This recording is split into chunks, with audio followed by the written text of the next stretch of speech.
Reno, Nevada, July 4th, 1910. They're calling it the fight of the century. For 19 months, Jack Johnson has held the world heavyweight title, the first black man to do so. He successfully defended it from a host of challengers, but this is different. Tonight, across the ring from him sits James J. Jeffries, a previous champion who some time ago refused to give Johnson a shot at the title because of the color of his skin. Now he's been publicly pressured to come out of retirement by white boxing fans disappointed by Johnson's reign. Dubbed the Great White Hope, he has come to, quote, reclaim the heavyweight title for the white race. The fight bell rings. Johnson, the child of former slaves, steps forward in front of a hostile crowd and begins the fight to not only defend his title, but his very identity. A smile crosses his lips because he knows that he cannot be beat. At least not today.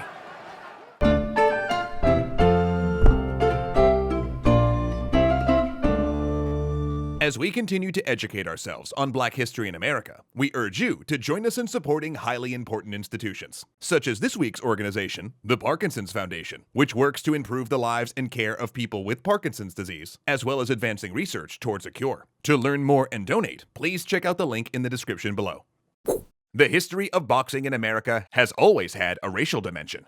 During slavery, plantation owners would hold bouts for their own amusement, pairing enslaved workers up by size and holding bare-knuckle matches. But Jack Johnson was the first black man to be recognized as a legitimate champion. Born in Galveston, Texas in 1878, Jack got his start fighting in the pitiless free-for-alls called battle royals, where as many as 8 young black men would brawl, while drunken white men cheered and placed bets. Johnson would usually be the last man standing. As his reputation grew, he was soon booking solo fights. Eager to escape the dreary circumstances facing most black men during the Jim Crow era, Johnson traveled the country in the early 1900s to take on any opponent. The fact was, they were scared he might beat them. Johnson had amassed 50 wins by 1908, and the thought of a black champion was unbearable to these men. But starting 2 years prior, Johnson began following heavyweight champ Canadian Tommy Burns around the globe, egging him on and saying he wanted a shot at the title. Finally, Burns relented, and the two men faced off in Sydney, Australia on December 26th. Burns lasted 14 rounds, and Johnson walked away with the heavyweight title. A succession of white challengers trying to unseat him followed, all to no avail, until Jeffries agreed to the aforementioned fight of the century. In the 4th round, Johnson hit Jeffries so hard that he reportedly knew at that moment there was no way he'd win. In the 15th round, Johnson knocked Jeffries through the ropes. Johnson kept the title, and race riots erupted across the country as a result.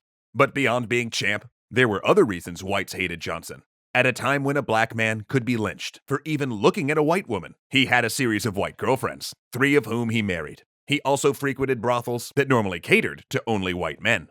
So unbeatable in the ring, Johnson's opponents turned and attacked him in his private life. Vilified in the press, fleeced for money, and convicted on trumped-up charges, he served a 1-year sentence in 1920 that dimmed his spark. He lost the title and disappeared into low-pay exhibition matches, eventually dying in a car crash in 1946. Because of the reaction against Johnson, black men would not be allowed to pursue the heavyweight championship again for 22 years. And when one black man did, he would be, at least publicly, Johnson's opposite. Joe Louis, born in 1914, came from a sharecropper family that left Alabama during the Great Migration. He took up the sport as a teenager after some childhood friends encouraged him to abandon his violin lessons and join a boxing gym. And while Louis might have secretly indulged in nightlife, he'd been groomed to project an image of a family man married to an African-American woman. But despite his skill in the ring, 50 amateur bouts, and a 22-0 professional record, he too would face numerous obstacles, including himself. While Louis worked his way toward a title shot, gunning for the current world champion James Braddock, he took a bout against Max Schmeling, a German former world champ who had a very prominent big fan in his corner, Adolf Hitler. But at this point, Louis had started believing in his own hype a little too much and didn't train properly for the fight. Schmeling won an upset victory and went home to find himself a propaganda tool. Now technically, that meant that Schmeling should have fought Braddock for the championship. But Braddock broke the rules and fought Louis instead, a move at least partially motivated by Louis's management cutting Braddock into a percentage of Louis's future purses. And at that bout, Louis took the championship, delivering the only knockout blow of Braddock's career. Then with the specter of World War II looming, the upcoming Louis-Schmeling rematch in 1938 became one of the most politicized sporting events in history. German Aryan versus Black American, fascism versus democracy. And when Schmeling stepped into Madison Square Garden, the fans pelted him with garbage. Joe Louis destroyed him in the first round. Louis became a hero, and Schmeling was sent to the front lines as a paratrooper. Louis would also enlist in the armed forces, giving up 4 years of his prime to be a morale booster for the army, star in propaganda films, fight charity matches for soldiers, and occasionally serve as the voice of neglected black soldiers who were often given substandard equipment and not allowed to attend USO shows. But upon coming home, he'd find the IRS on his tail. Many of his charitable bouts during the war, though he'd made no money off them, were counted as income, leaving him with a whopping bill. He continued to fight, but eventually lost his title and his fortune, and his financial troubles followed him until his death. Even though Joe Louis had been a trailblazer and a symbol of black achievement, his unrewarded patriotism and his pacificity in the face of his financial demise served as a cautionary tale. And as young black men began to lose patience with the slow progress of racial justice, they found their frustrations reflected back at them by a new champion, who many to this day still consider the greatest. Cassius Marcellus Clay was born in Louisville, Kentucky in 1942. As a kid, he'd learned to box so he could fight a boy who'd stolen his bicycle, and by 1960, he'd won gold on America's Olympic boxing team.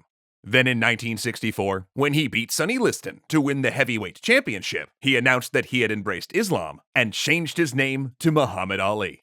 By now, partially due to Joe Louis, the sports landscape had changed. Black boxers were now box office draws, and several black heavyweights populated the scene. In fact, things had opened up so much that Ali would face a litany of fearsome black challengers. Many of these men were bigger and stronger, but not quicker or better. Ali took on all comers and ended his career with an inspiring 56-5 record after dominating the heavyweight division for much of the 60s and 70s. And some bouts, like the Thrilla in Manila and the Rumble in the Jungle, will be studied by boxing aficionados for decades. But Ali's greatest battle outside of the ring would be born of his personal convictions. Early on, he believed he could usher in positive changes for black people in the US by leveraging his good looks, considerable charm, intellect, and business savvy. But that less confrontational road was not affecting change at the pace black Americans required. Due to his religious beliefs and the fact that he saw his place was fighting racism in America and not the Viet Cong in Southeast Asia, he refused to be drafted into the Vietnam War. Stripped of his heavyweight title, fined, and forced to battle a possible 5-year jail sentence in court, he lost 3 prime career years.